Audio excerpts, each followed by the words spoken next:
Hey there, welcome back to Timeless Wisdom. A lot of folks think having children at 70 is a tragedy. I used to hear that all the time, until they got to know me. Truth is, I don't feel lonely at all. I feel free.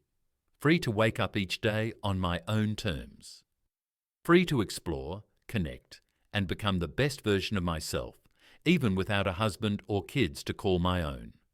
Society often tells us that happiness only comes when you get married, have kids, and fit into a certain mold.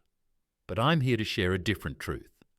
Happiness doesn't come from following someone else's script. Sometimes it's about taking the road less traveled and discovering the life that's truly meant for you. People often ask, don't you feel like something's missing without children? Who will look after you when you get older? My answer? My life is full of friendships, passions, adventures I take on by myself, and personal growth that I never experienced when I was younger.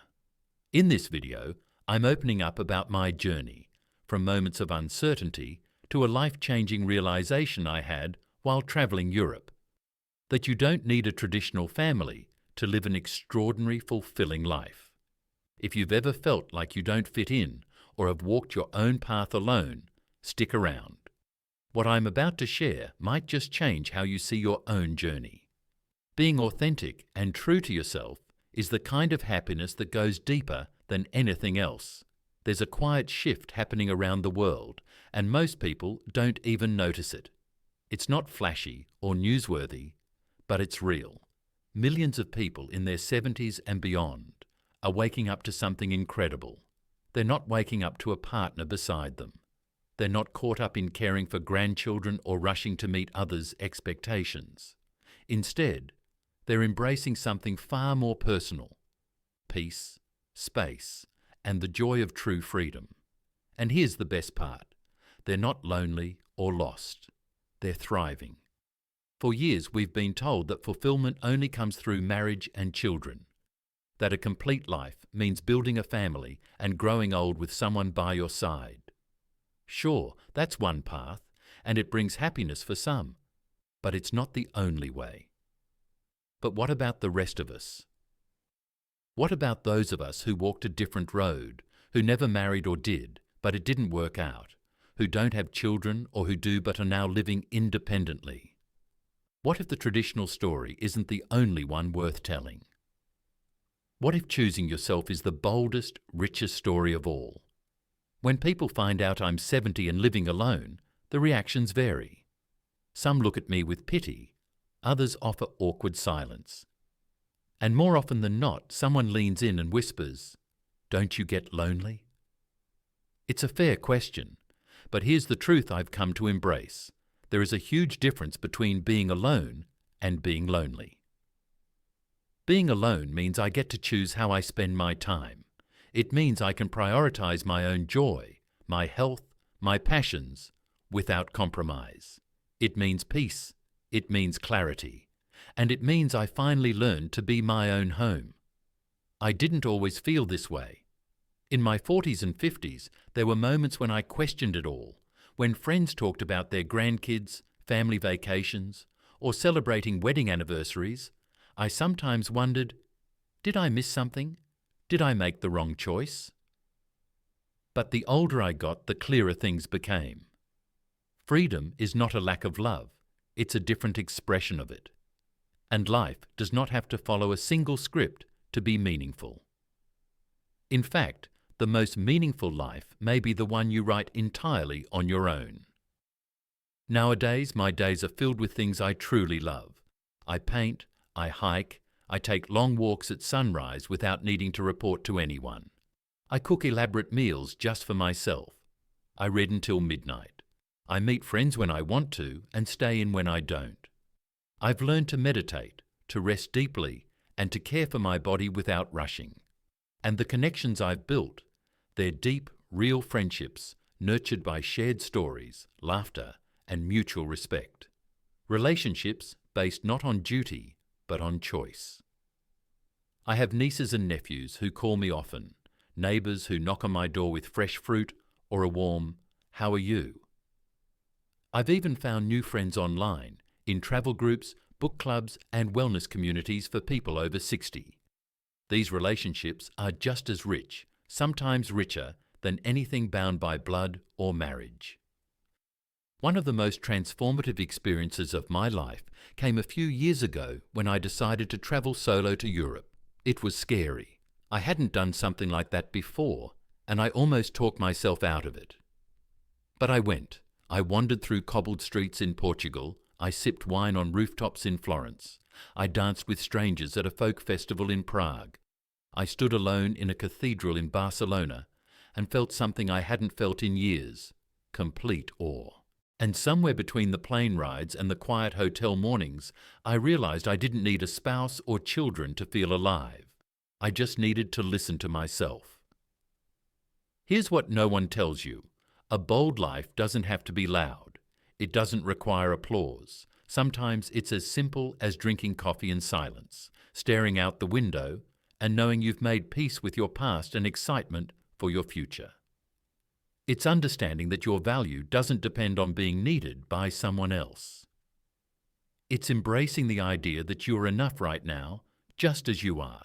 So if you're 70 or anywhere near it, and you feel like your life doesn't look like everyone else's, I want you to hear me clearly. You're not behind, you're not broken, and you are most definitely not alone. You are living proof that life can be bold, brilliant, and deeply fulfilling, even outside the bounds of tradition. You've earned this freedom. You've earned this peace. Now it's time to live it with curiosity, courage, and joy. Well, don't get me wrong. You don't need a husband, a wife, or children to live a life that's meaningful, joyful, or deeply worth living in your later years. In fact, more and more people are discovering that life after 70, yes, even alone, can be the most radiant, powerful chapter of their entire story. It's not the absence of others that makes life feel empty. It's the absence of purpose, curiosity, and self-respect that truly leaves us hollow. And once you begin to reconnect with those things on your terms, you start to see everything differently. You begin to wake up and feel grateful, not for what you've lost or never had, but for the gift of time, the gift of space, and the gift of choice. You realize that while the world may measure value by how many people orbit your life, real richness comes from how deeply you inhabit your own soul. I used to think that a full life meant being surrounded by family, grandchildren, noise, celebrations. But now I know that fullness is internal. It's waking up and knowing I have time to think, to create, to breathe. It's having the power to say yes to what fuels me and no to what drains me without guilt. There's a quiet dignity in choosing yourself every day, not because you're selfish, but because for too long you were taught to equate your worth with who needed you.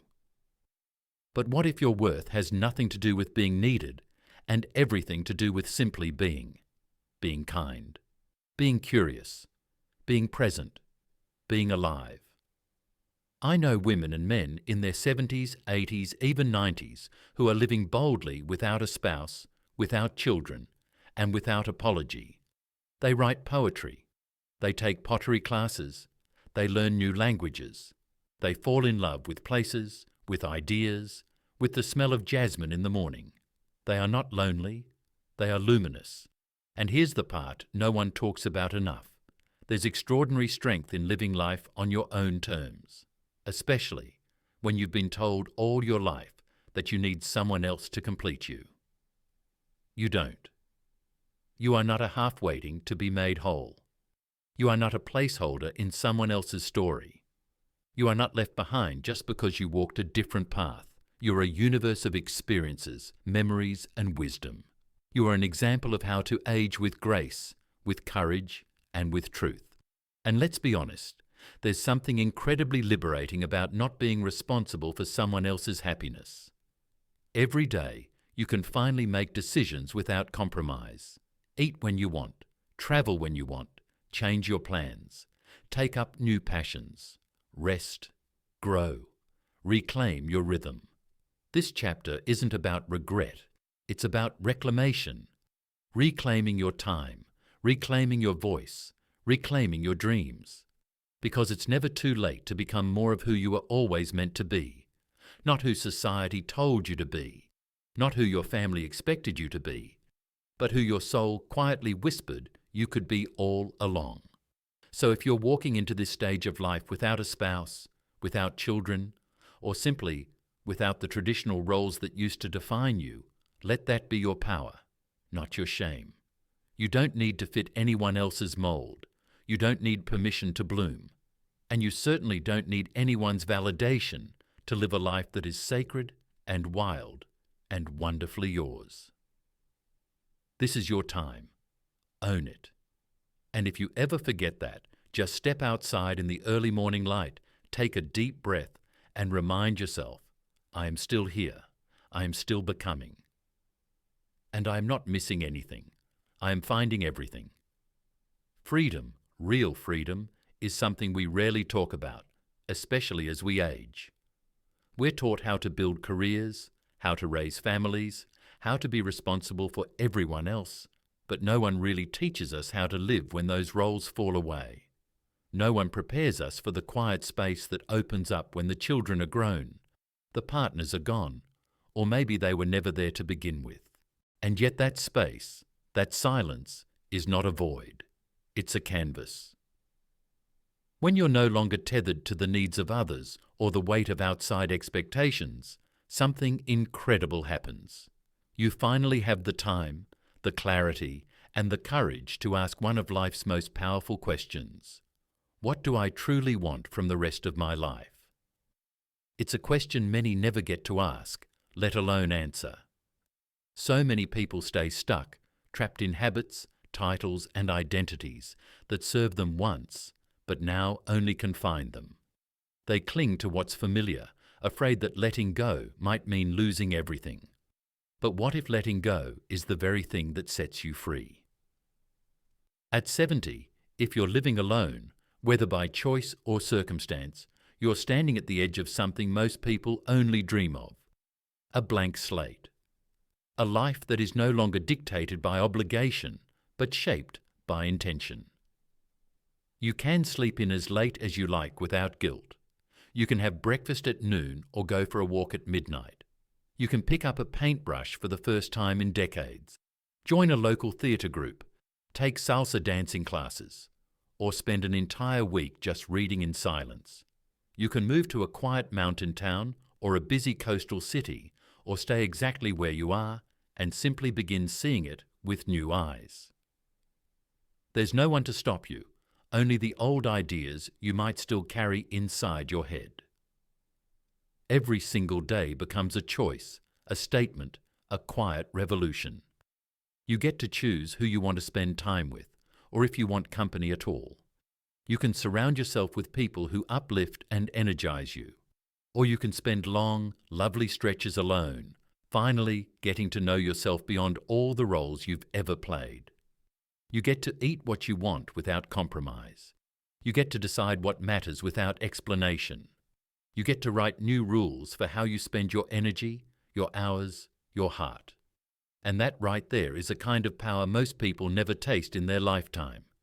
Because let's face it, for much of our lives, especially as women and caregivers, we are told to put others first, to serve, to sacrifice, to stay small.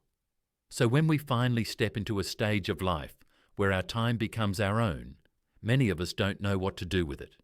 We feel guilty for resting, for not doing, for not being needed. But hear this clearly: you don't exist to be needed. You exist to be whole. This chapter of life, your 70s, 80s, and beyond, is not the slow fade into irrelevance. It's the golden hour. It's the moment the world goes quiet enough for you to hear your own voice again. You might discover that you love photography, or that you've always had a knack for storytelling. You might fall in love with classical music, or hiking trails, or meditation. You might start a small garden, or a blog, or even a business. You might find purpose in mentoring younger people, in volunteering, or in simply living as an example of what it means to age boldly and beautifully. There's no limit to how vibrant your life can be when you are the one holding the pen. And yes, there will be days of doubt, days when the silence feels heavy, when you mistouch conversation or the idea of family. That's human. But those moments don't define you. They invite you to reconnect, to reach out, to deepen the relationships you do have, or to build new ones that reflect who you are now, not who you used to be. You are not invisible. You are not irrelevant. You are not behind. You are in the rare and beautiful position to live with deliberate joy, to say no more often, to say yes more wisely, to start over again and again as many times as it takes. And maybe most importantly, you're in a position to inspire others simply by living fully and unapologetically. Because when a 70-year-old woman walks into a room with clarity in her eyes and peace in her stride, the world notices. When a man in his 70s decides to pursue his art, his voice, his truth, people pay attention. That's the quiet revolution. That's the freedom no one warned us about, because they were too afraid to claim it themselves. But you're here. You're ready. And you're not just living the rest of your life, you're finally living your life. Let's be honest, society often pities older people who live alone. There's this deeply rooted belief that aging alone is a kind of quiet tragedy, that if you don't have a spouse or children by your side in your later years, then surely you must be lonely, sad, or somehow incomplete. But it's time to rewrite that story, because the truth is, living alone is not a tragedy when your life is filled with meaning. It's not loneliness when you're at peace with yourself. It's not emptiness when you're living each day with curiosity, creativity, and connection on your own terms. Living alone simply means you have room to breathe, to grow, to reflect, to choose. It means the silence in your home is yours. It means your time belongs to you. And when you stop performing for others or living to meet their expectations, you create the space to truly become who you are. You're no longer a parent defined by duty, a partner trying to maintain balance, or someone trying to keep up appearances. You are just you, and that can be incredibly liberating. In fact, many people find that the friendships they form later in life, especially while living alone, are some of the most genuine they've ever had. These are friendships built not on convenience or shared obligations, but on mutual respect, deep conversation, and shared interests. There's no pretending anymore, no need to impress, just honest, soul-nourishing connection. You don't need a partner in the next room to laugh out loud. You don't need grandchildren to feel the joy of nurturing. Maybe it comes through mentoring, volunteering, or simply showing up for the people around you. You don't need a full house to feel love. You can find it in letters from old friends, in shared meals with neighbours, or even in moments of connection with strangers who cross your path. Living alone doesn't mean being cut off. In many ways, it opens the door to deeper connection. You become more intentional about the people you spend time with. You cherish conversations. You listen better. You speak more honestly because you're no longer distracted by the noise of roles that no longer serve you. You're present. And that presence, that grounded sense of self, is magnetic. So let's stop framing older adults who live alone as figures to be pitied. Let's start recognizing them for what they truly are: resilient, wise, and deeply alive. They are carving out lives that reflect their values. They are creating joy without permission. They are laughing loudly in empty kitchens and dancing in living rooms without an audience. And in doing so, they remind all of us that fulfillment isn't about who you share your roof with. It's about how deeply you inhabit your own life. Because at the end of the day, being able to be completely yourself, without compromise, without pretense, without apology, isn't just a gift, it's a quiet kind of triumph. What does it mean to live boldly after 70? It doesn't mean skydiving or climbing mountains, unless that's your thing, of course. Living boldly at this stage in life has nothing to do with adrenaline and everything to do with authenticity, boundaries, and courage. It means finally learning how to say no to things that drain your energy. No to social obligations that don't feel right. No to people who make you feel small, invisible, or exhausted. No to the voices, both internal and external, that tell you your best years are behind you. It also means saying yes to what truly matters: peace, freedom, and joy. Living boldly after 70 is about reclaiming your space in the world, not with noise, but with quiet certainty. It's about drawing clear lines between what you will and won't accept, who you allow into your life, and who you gently let go.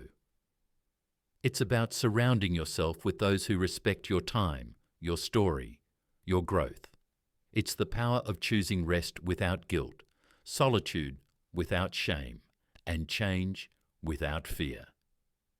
It's about learning new things, not to prove anything to anyone, but to keep your mind alive, curious, and open. Whether it's trying your hand at watercolor painting, learning a new language, taking up Tai Chi, or diving into books you never had time to read before. Living boldly means refusing to let your mind go dim. It means embracing growth, not because you need to be productive, but because staying engaged with life keeps your spirit vibrant. Boldness at this age also looks like living truthfully. No more hiding behind masks. No more worrying about what others think. You speak your truth, even if your voice shakes. You show up as you are, not as others expect you to be. You don't shrink to fit anyone's comfort zone. You've lived through storms, loss, grief, failure, reinvention. You've been through enough to know that your truth is sacred, and living in alignment with it is the ultimate freedom. And maybe the boldest thing of all, you choose joy deliberately, consistently, even in the smallest things. You find it in the morning light on your porch, the taste of fresh berries, the sound of birdsong, the feel of warm socks, or the rhythm of your favourite old song playing softly in the background. You don't wait for grand gestures. You claim happiness right here in the quiet, ordinary moments. You've endured, you've evolved, you've learned the hard lessons. Now is not the time to fade quietly into the background. Now is the time to live for yourself with the clarity and strength that only time and experience can give. Living boldly after 70 is not about being fearless. It's about choosing to live fully despite the fear. It's about showing up for your life every single day with open eyes and an open heart. And that right there is a revolution all its own. There's a quiet power that comes with age, a kind of wisdom that doesn't shout, doesn't need to prove itself, but speaks in calm, steady truths. People often say, with age comes wisdom, but that wisdom isn't automatic. It doesn't appear just because the years have passed. It comes to those who are willing to reflect, to keep learning, to challenge their old beliefs, and to grow even when no one is watching. That's when wisdom shines, when it's earned through experience, resilience, and the willingness to evolve. You are not behind. You are not late. You are not less than because you live alone or never followed the traditional path of marriage and parenthood. You are not defined by what society expects you to have by a certain age. In fact, you are so much more than what the outside world sees. You are a living library full of stories, hard-earned lessons, moments of joy and pain, victories and regrets, all woven together into a life that deserves to be honoured. Your insight, your perspective, your calm understanding of the bigger picture, these are treasures that younger generations desperately need, but rarely know how to ask for. There is a quiet kind of dignity in carrying your history with grace, not to boast, not to dwell in the past, but to use it as a foundation for offering guidance, empathy, and strength. You've been through things that would break many. You've survived heartbreak, disappointment, change. You've let go of people, roles, dreams. And still, you're here, still standing, still learning. That's not weakness, that's power. Don't let anyone make you feel inadequate because your life doesn't mirror the traditional script. You're not missing anything. In fact, you may be reclaiming everything: your peace, your purpose, your right to live life as you choose. Some people spend their whole lives trying to please others, to fit in, to live up to expectations. But you, right now, are standing in a rare place of truth. You are no longer bound by roles you don't believe in. You are free to be wise, real, and fully yourself. And that matters. It matters more than you know. Your presence alone, your willingness to live honestly and without shame, is a light for others who are quietly wondering if it's too late for them. Let them see you. Let them learn from you. Not because you've done everything right, but because you've done what's real. You've chosen to keep going, to reflect, to rise. And that is where true wisdom lives. So don't shrink. Don't apologize. Don't let anyone reduce you to a stereotype of age or circumstance. You are not less for being alone. You are not missing out. You are discovering a depth of self and spirit that many never reach. You are not just older, you are wiser. And in that wisdom lies the kind of strength that transforms lives, starting with your own. So here you are, minus 70 and beyond, walking a path that's uniquely yours, not defined by a partner, not anchored by children, but shaped by freedom, courage, and hard-earned wisdom. You've proven that life doesn't have to follow tradition to be meaningful. In fact, your very presence is proof that fulfillment, joy, and bold living don't have an expiration date. You are not alone. You are part of a growing, powerful community of individuals who are quietly but confidently redefining what it means to age well. If this message resonated with you, don't keep it to yourself. Pass this video along to someone who needs a little encouragement today. We'd love to hear your thoughts or personal experiences. Please share them in the comments below. Make sure to subscribe to Timeless Wisdom for more uplifting discussions on how to live boldly and fully after 70. This is your moment to shine. Live it with passion and purpose. Remember, you're not falling behind or missing out. This is just the exciting start of your next chapter.